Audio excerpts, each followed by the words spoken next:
More than 500 years ago, Christopher Columbus set sail in 3 ships looking for a faster route to Asia. He ended up discovering the Bahamas and a new world. Less than 30 years ago, the Columbus Foundation wanted to build replicas of all 3 ships. Money and time constraints didn't allow them to build all 3, so they decided to build the Nina in time for the 500th anniversary of Columbus's voyage. They started off building the Nina. It's one of the most well-known caravels in history. So they built the Nina to be as accurate as possible based on about 3 or 4 years of research, and took 32 months of construction because it was done entirely by hand. About 12 years ago, the Pinta set sail, but they made this ship a little bigger to accommodate the number of visitors. So they don't get storms like that up north in Spain. It's not the right climate for it. It's not tropical enough. Both ships were built in the same place, Brazil. It's the only place in the world that people still know how to build them, the same way it would have been built back in the 1400s. All the hand tools, all the same methods and techniques they used 500 some odd years ago. These ships were, historically, they were Portuguese by design. Today, they are used as floating museums. We try to travel around the country and, again, educate the public on what life was like to be a sailor back then, what life was like on board these ships during a crossing of the Atlantic Ocean, and again, on the age of discovery as a whole. Lindy Horton from Crothersville Elementary School in Missouri toured the ships with her class. We are going to learn about Christopher Columbus and how he sailed and why he sailed and how the ship kind of works. Students learn facts about Columbus's different voyages from Tom Vaith. Vaith is a boatswain's mate on the Pinta. They got to the Bahamas, they got to Cuba, and then they hit Hispaniola, which today we call Haiti and the Dominican Republic. Facts about the ship.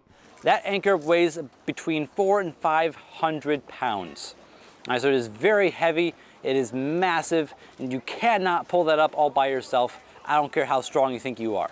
I don't care how many vegetables that you eat, it's not gonna make a lot of difference. And how it works. But as this comes down, it's a good large thunk over on this side. That thunk is the brake, all right? That's this piece of wood right here. And life at sea. The captain would give the order to cut and run. So basically you're gonna take out your knife, you're gonna cut through the anchor line and leave it where it is at the bottom of the ocean. Lindy really enjoyed the opportunity to visit the floating museum. I think the reason that they make the boat is so you can actually feel like you're gonna be sailing, and like just to get you to feel like you're gonna get ready, and it helps you like turn on your brain. One of the things that surprised Lindy was the size of the ship. I was expecting it to be a little bigger, but no, actually it's a little small. Like back there's the Queen of Mississippi, and I was expecting it to be big, but no, it looks like a tiny little bitty pirate ship. 3rd grade teacher Dana Constant had to do a little convincing to get her class on board. When I first started talking about bringing them here, they weren't too interested, but after the videos and the Discovery education experiences, they wanted to come and were excited about it.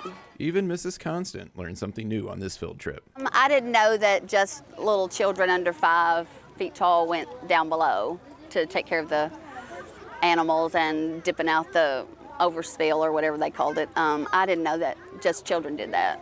And it wasn't just school students who were excited to see the ships. Joyce Brewer also has a sailboat, only hers is smaller. She enjoys the chance to see other sailboats. It's very dynamic. Anytime you can get history and bring it alive, it has a bearing on our life today to help us think about, why we're here, how we got here, what it would have been like if somebody else wouldn't have come across the ocean. Fantastic. When these ships were built, their lifespan was only 20 years or less. But with modern technology and upkeep, the Nina is well past that. Our Nina here will be turning 26 in December, and she's still going pretty strong. After stopping at hundreds of ports, the miles have been adding up as well. The captains would have a better estimate than I do. Hundreds of thousands on the Nina. I've heard between 400,000 and 500,000 at this point, which is phenomenal for a ship of this type.